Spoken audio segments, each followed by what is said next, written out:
All right, welcome everyone. We're Semblance of Sanity. I'm Caleb. I'm Jacob. And we're here for Vivy Fluorite Ice Song, episode 10. All right, we're headed towards the end here.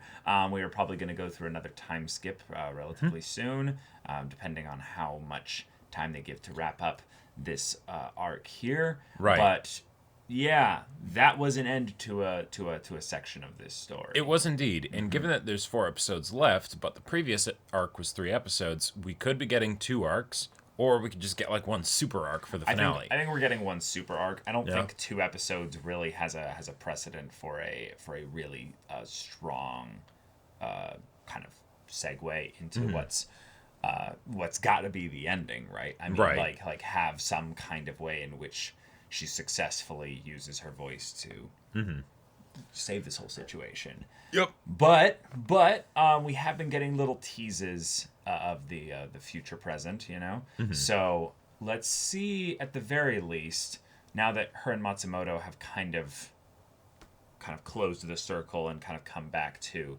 where they were at before the memory reset, what kind of ways they're going to deal with what I would assume to be a actual acceleration towards the advent of AI's uprising, or at the very least AI's rampancy, because of Vivy's involvement in all this. In a way, is something that probably Matsumoto had probably some contingencies for, but we shall see whether or not Vivy's ready for that. Yeah, timeline-wise, they still are a ways off from the 100-year date, but everything that doesn't mean that the rampancy is coming at that time. Exactly. Metal Float was 20 years earlier when it was only 20 years into the timeline. So, yeah.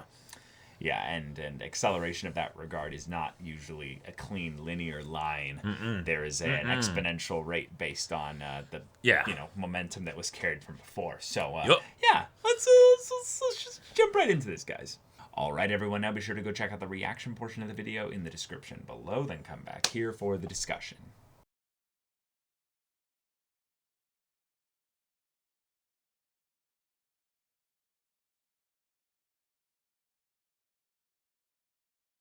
Oh boy! All right, we had started a new arc, and we just saved the lead-in of the hard aspects of it until the very last few seconds. And yet you were kind of right in that the episode was a transition primarily to the an interlude, final arc. Yeah, which is really sweet because I love how they did that. I love the introduction of Matsumoto because, of course, okay, since we're so close to that point, anyone that would have been,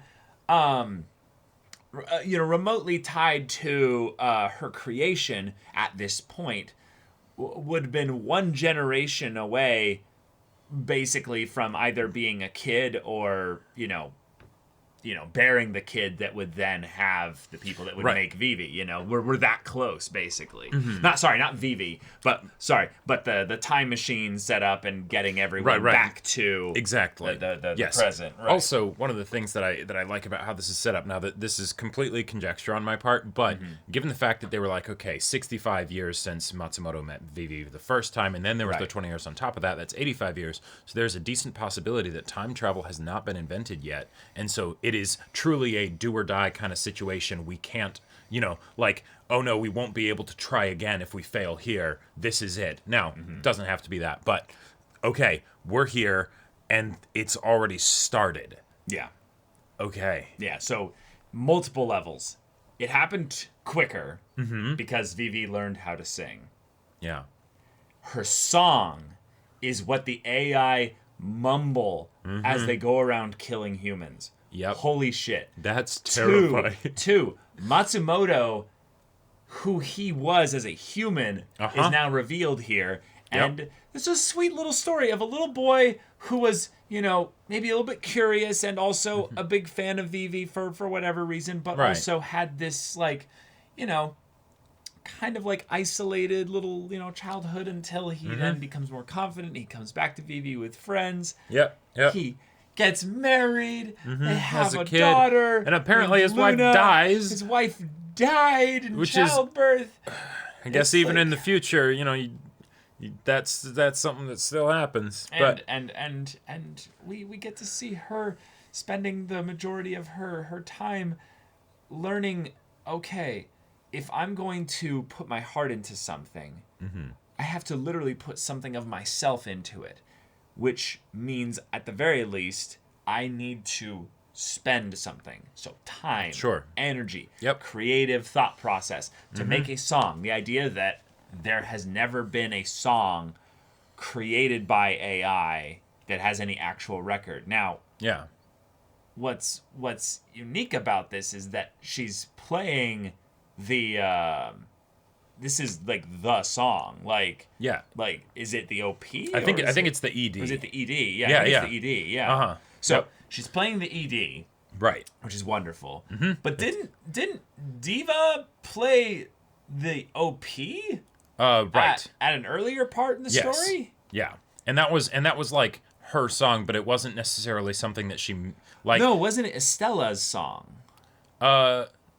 Well, the one that was I don't on know. Sunrise. But regardless, it was at the very least an AI's song, and it was something where it was one of those situations of created by AIs because they were tasked with doing it rather than just them choosing to do it.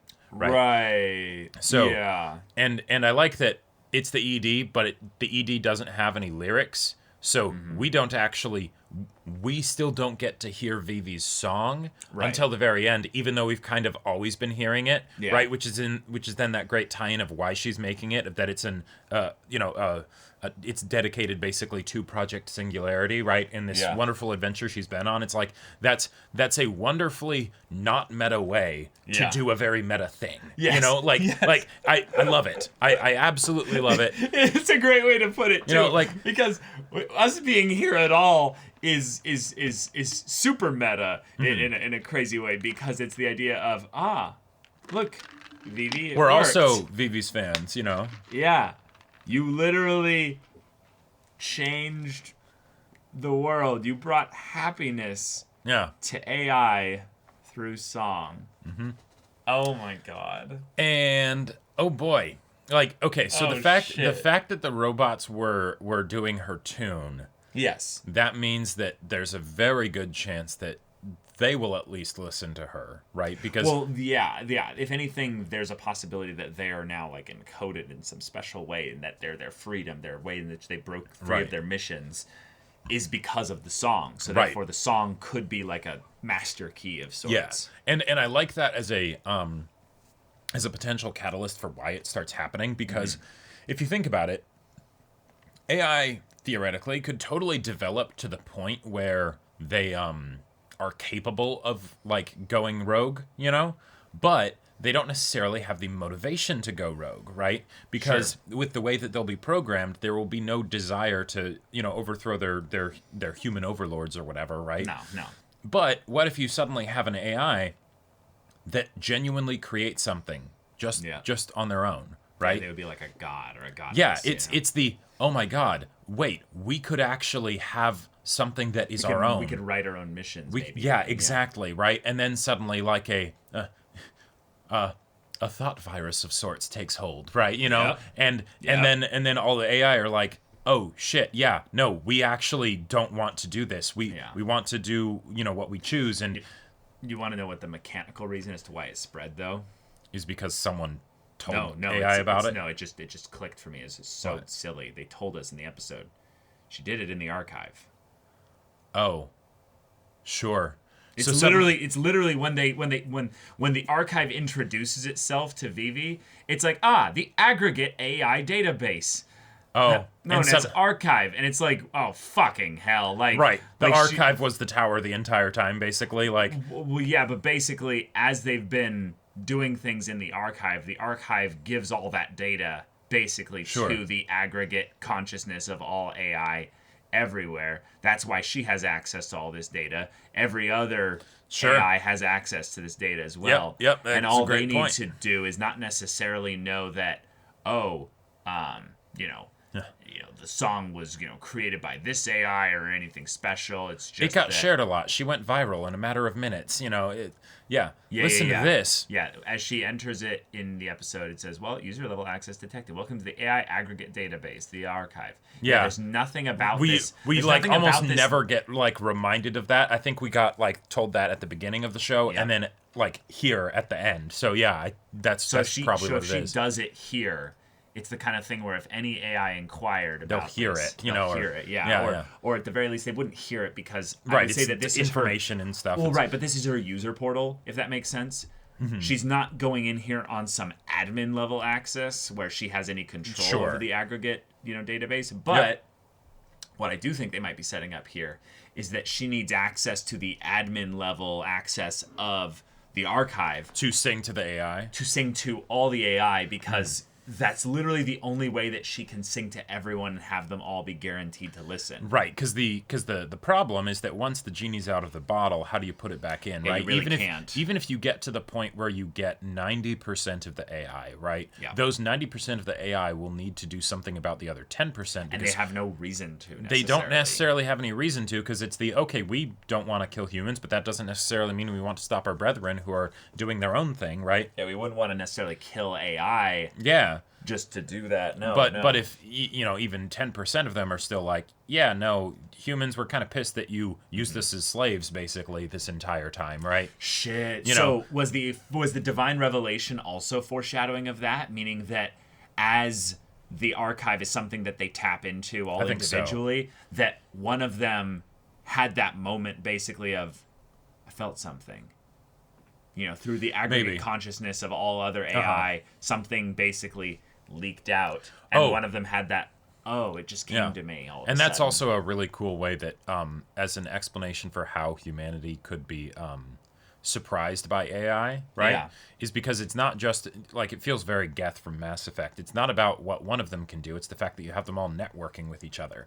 And then effectively you're kind of making a super AI without realizing it. Right. There's probably some security involved in the archive. Right. So to keep that from happening. Right. They're only user level accessing the archive. Yeah, totally. Right. And yet with all of this framework, you're building, if you think of the tower that is the archive and the Project Singularity, all that stuff, you're kind of building an AI the size of an island or a small country, or like this massive structure, right? And it's just like, if we were to think of that as one machine,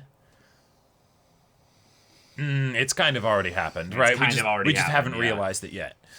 Yeah, or maybe some of the capabilities of the AI interacting with the archive has just gotten more and more, intense as well. Yeah, but there's just some really cool stuff that they've set up here, because her creation of this song is the culmination of her character, but then the creators of Vivy being like, or Diva being like, I don't know what she'll give us the answer. Yeah, this could cause her to resent humanity. Sure. But then it was actually the moment where she realized, life and death in a lot of ways. She touches the kid, and there's this like Spider-Man CG kind of little the equivalent of like neurons firing, but but in an AI style. Yeah. And it's just like, one of the things that I really like that they brought in here, and it feels kind of like coming full circle to the beginning of the story, because at the beginning of the story she had no fans, right? Yeah. Or she had just the one fan, right? So that's nice. But then also the idea that at the beginning she's wondering she's trying to figure out how to sing, right? Because she's just being a machine like playing notes, right? Yeah. Very well, granted, but it's that je ne sais quoi that isn't there. And then here, as a way to kind of maybe show also how far she's come, we have her experience one of the most classic human experiences when it comes to art, and that's writer's block, right? Shit, I lost it, right? The muse is gone. How do I get it back, right? How do I create muse? Sure, yeah, exactly. And so then that's her struggle, right? And her overcoming that, I would say, is like a fun, specific way to be like, she's now done the human thing, right? Because there is no logical reason on a technical level of why she would need to actually go through this, right? Yeah. She's done it before, do it again, right? Just there you go, right? There was the whole thing of like Diva disappearing, and and the Vivy in the previous episode and all that, which is really good. But that Diva didn't write any music. That Diva didn't write any music, and even then, there were points where Vivy sang and was putting her heart into it, and it wasn't this other diva, right? Yeah. But then of course she has traumatic event, and and that all gets thrown out of whack. God, I'm so excited for the next the rest of the show, right. really. But how do you have 3 episodes when maybe you're right. Maybe it's something where she has to be like humanity's last surviving AI protector, and she's literally protecting humanity. Yeah, I get the feeling there will be a lot of action. Yeah, a lot of action, and then basically just because the AI are doing crazy stuff, it doesn't mean that the AI are necessarily going to win either. Sure. It could be a thing of where the AI overthrow humans relatively quickly, humans rally together, and then humans start going on a killing rampage and just start, because the AI might not be the AI might not be really working together as much. And that could be the thing that makes the humans start to win, is that she has to stop this violence before it basically ends with both sides being, destroyed. Right, because if it's just something of saving one from extinction, then there isn't necessarily that concept of mutually assured destruction or peerage where both really have something to lose. Now, granted, with the AI, you can kind of get around that, because even if they don't have anything to lose from our numbers perspective, when it comes to if we're becoming real people, then introducing the concept of morality, then that is potentially adding something special that they could lose, right? Yeah, she maybe connects with some AI that don't necessarily want to be a part of this. Sure.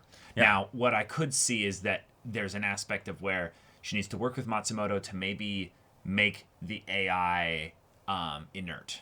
So there's maybe multiple stages to this. First stage is establishing the grounds for what's going on. Yep. Why is it happening? But then it's we need to stop AI first. Then, after that, we need to make sure humans don't go and just start eradicating all AI. Okay. Then we sing to both of them. Right, because I get the feeling it's the next episode, right? If we were to consider the next 3 episodes or the final 3 episodes of the show as being for this arc, right? Probably Since this is a transition episode, yeah. Then the first episode of that arc, right, will probably just be introducing exactly what the situation is, because not only is there the development of AIs going rogue, but this is also something where 20 years have passed and we haven't really seen too much of the outside world. No. We've seen Matsumoto coming to visit her and things like that, but he's probably going to catch us up to speed a lot. Sure, yeah. But it's something where Vivy has been in a museum, so she needs to actually see what's out there. And then maybe, okay, we figure out what our mission is to try and solve this after things go badly, for a while. Connecting with certain humans, maybe, because if they're from the future still, they should still know certain people's locations, positions, and things like that. And Matsumoto might be able to get them into certain groups and be like, okay, this is what happened. We're here to help. What do we have? Right. And then they go to work. Yep. But also, if she's going to be singing to AI and humans, that's not something where you can just sing randomly, right? You need to set the stage for that, both with the groups being willing to listen, but also just how you get it to everybody, right? Yeah, there's probably a way through the archive that she'll figure out that. But also, the archive might now not be friendly, yeah. Now, at the very... I loved Matsumoto's whole thing of finally have some sort of revelation, kind of tying things back that he might have clued in to what the divine revelation little bit was. Oh, that, for Kakitani? Kakitani said. Yeah. But then said, okay, I filled my promise, Diva. I guess we'll find out who won later. But, yeah. I hope our paths cross again in a future free from conflict. Yeah, but then Matsumoto shows up, listens to the song... Yeah. And says, so you've finally done it. Good work, Diva. Now, there's a couple things that you could guess here. Yep. Is the idea that Matsumoto here... The human Matsumoto. Matsumoto, right. Might have connected already at this point with... Robot Matsumoto? That is possible. That's why he's saying, you've finally done it. Although... Now, she could have just told him that she's working on a song. Or the idea that he is such a fan of hers that he knows kind of the journey that she's been on, and because he's talked to her over the course of the 20 years or whatever. Right. And then when he hears the song, he just sort of understands it's that she found her voice again. Right, exactly. It's that human thing that doesn't necessarily follow logic entirely, right? But it's the this is you. I can hear you in this. Right. And then chaos, fire, burning. But the fact that Vivy is untouched, meaning that every other AI, humans. Well, I know every other AI went up and started doing this, but Vivy didn't, is very curious. Sure, because she's attained enough individuality that she wouldn't be affected by stuff like this. Well, whatever the thing is that's causing them to go rogue. Well, right, but you realize what that means, right? Is that the AI are not being individuals here. Right. They are succumbed to a new mission. Yeah, it very much feels like the kind of thing where they're basically given their first taste of the drug of freedom, basically, and they're so overwhelmed by it that it's the Okay, yeah, that makes sense. That makes sense, because on that respect, then they are not necessarily under a mission. They just feel so swept up in compelled. the mob mentality, basically. Yes. But what if it's not that? What if the music, basically, they interpreted it? Because it's the thing of where we had a divine revelation. Sure. And it they're means hearing that, the voice of God. Yeah, or something. It means that we don't have to basically have any mission. So our mission is to break those that gave us missions. Right, basically. exactly. Yeah, that would seek to enslave us. So yeah. The idea is that if the AI were given true singularity, individuality here, I don't think they would all, in the museum here, do this, basically. No, although and think if they were all individuals in that case, I think one of them would have come to Vivy and woken her up. But I think so, too. Because they didn't, I think this is proof, in my opinion, a slight bit of proof, that they are all, underneath the new mission, which came from whatever their network conglomerate and that's the voice would have been. So that's something that I would say could be kind of a fun thing to explore, is that if you think about it, the reasons that they're probably doing this, the AI, is because of the past things that have been done to them that they now finally see as being oh my God, if we can be individuals, then then these are our captors, right? These are our slavers, right? So sure. we're going to rebel against them, right? But in doing so, they're kind of tying themselves to their next mission. Right, exactly. Yeah. They're not letting themselves truly be free, because now they're bound by the gravitas of what has happened and what their new collective mission is. They're not individuals. Now they're basically just the same thing that they were before collectively, right? But just not answering to people. Yeah, and I think that's where you can have multiple episodes about this conflict. Then is that you get them to stop the mission, maybe, but you don't solve the problem of the conflict, because maybe then they have so much freedom that they're now now we're going to form nations. Now we're going to form our own groups. And yeah, stuff. That's and one of the. And now we've also realized that humans, you guys are actually not that good at this whole life thing. We'll find a good place for you. Well, one of the things that I was kind of thinking about when you brought up the whole idea of what if the humans start to win, is that what if it actually ends up kind of going the opposite direction a bit, where it already is that right now. So right. You mean the AIs are winning? No. Oh. So if the humans end up winning, what if it goes the opposite direction of the AI figuring out that, the humans are really bad at this? What if they actually realize that as we discover our individuality, and they're in that kind of infancy stage of that, right? Because right now, if they're working really well together because they're not really being individuals, once they become individuals, they might realize, oh shit, this is actually pretty hard. How do we have our own free will where we pursue our own goals and at the same time work well together as a unit?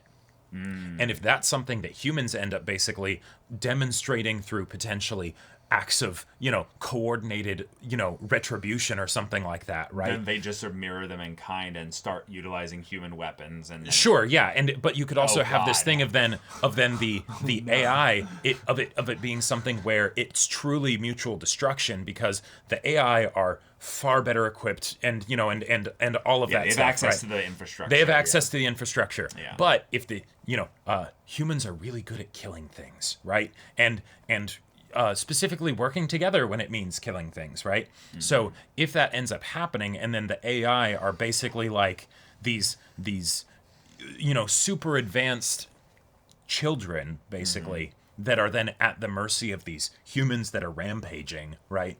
That could be a great motivation for both sides to be like, shit, we might actually end up kind of destroying each other.